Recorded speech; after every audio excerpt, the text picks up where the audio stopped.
I'm Poppy Tooker, and my primary affiliation has been always with Slow Food.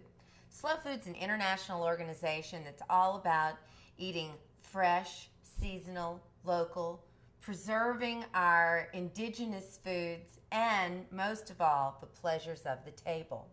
About 20 years ago, I discovered that kala, which are a very important food to native New Orleanians, was actually becoming very endangered.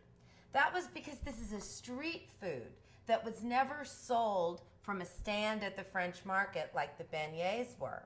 So unless you had this tradition in your family, it was virtually being forgotten. This was brought to my attention at a festival where I was making kala from a booth, and an old gentleman, maybe in his 80s, came up to the booth, bought some kala, took a few steps away, and then he came back to the booth with tears in his eyes. And he looked at me and he said, "Lady, my mama used to make these for me all the time when I was a little boy, and I had completely forgotten all about that until just now. Could you please tell me, how did you do this?" Well, this was my great life-changing food moment, because in that moment, seeing how the taste of the kala had literally brought this man's mother back alive to him, it illustrated to me that this is the thing that makes us all human. It doesn't matter what nationality, what race, what creed, what religion.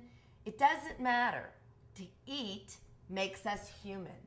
And the place where we all come together is at the table. So I set out to save the kala.